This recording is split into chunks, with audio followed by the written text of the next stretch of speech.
my last one that I'm going to give for you here before we get to our underrated signings is, aside from Danny Machocha signing everybody who's ever had any connection to the province of Quebec ever, is that I am going to look at the Toronto Argonauts. And I talked with both of these guys a couple of weeks ago, and I just think this makes so much sense. The Eric Rogers move, where you know that he's not going to end up being back in Calgary, and you already know, obviously, the tea leaves were being read by Pinball, John Murphy, otherwise there in Toronto, that they were going to end up getting themselves probably Eric Rogers coming in if he wasn't going to be available, flip a couple of picks, make the move, and then Nick Arbuckle to try and complete the deal and understand. Now, the thing I found interesting about this is that I immediately went and looked at the target numbers of Arbuckle specifically to the receivers that he was working with. And his highest graded receiver that he threw to anybody on the entire team was not actually Reggie Begelton in 2019. It was Juwan Briscason. It was Briscason. So, but the usage rate was tiny. It was a really, really small amount of targets compared relative to everybody else from Arbuckle to Briscason. So I find that to be kind of something that I'm wondering if it carries over into 2021, where they can actually have a higher amount of targets and keep a similar production grade. Eric Rogers, though, coming in was the second most targeted behind Begelton.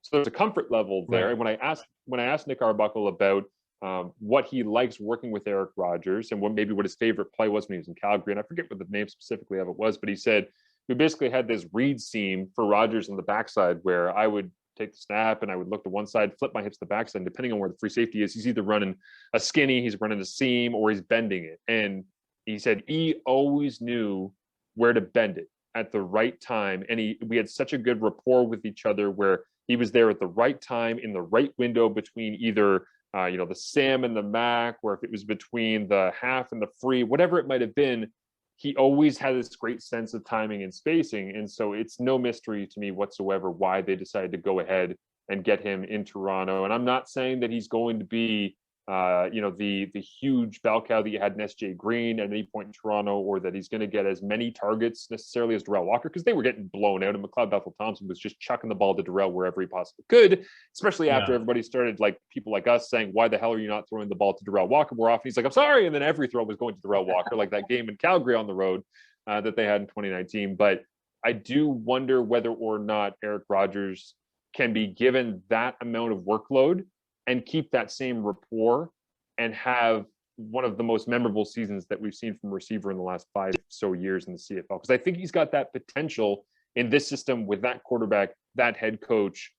I don't know if it's possible, but it's certainly on the table for Toronto. It's certainly what they were aiming for when they made the deal for him as well. 85 for 1080 and 10 touchdowns last year. As a guy who gets a ton of targets in the red zone. Like literally, if Calgary was in the red zone, it was Eric Rogers. 24 red zone targets was an incredible number. Turned into 8 touchdowns.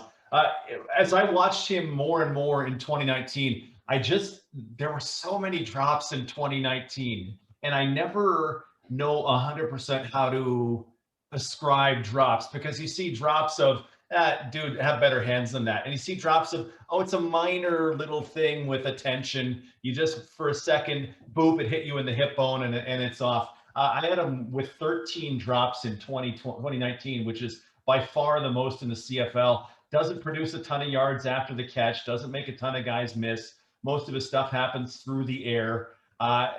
Lethal red zone target, but I was less so on that one. I thought, oh, okay, that's good for being the next SJ Green, but I question how much, and I'm in trouble for this. I question how much it'll pay off. If you're expecting a CFL West or CFL East All-Star, I don't know how that's going to play out. I'm uncomfortable with that, but Toronto's made their play. Yeah, and here's the thing that I love taking these numbers and turning them into X's and O's and trying to evaluate in that sense. And it's, if you know that, if you're Toronto, if you know how deadly he is inside the red zone, you're going to play off of that, especially early in the season.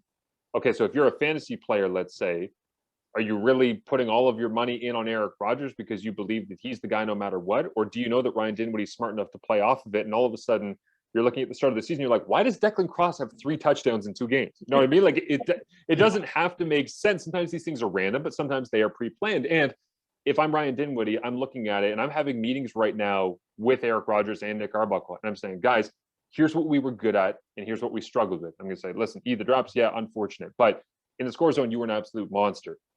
How do we create that type of production and efficiency in the back end of the field, in the middle of the field, and specifically on second down? Because I think if he applies that score zone mentality to second down, then he could be an absolute destroyer in this league. If, again, there's that same level of competency between the two of them, confidence of being able to get the ball out on time, on target. So he's my last one for you here in signings that I've really enjoyed, that I think have great potential going into 21. Oh, Tavares and Eric Rogers to that boundary side. That's going to be all right.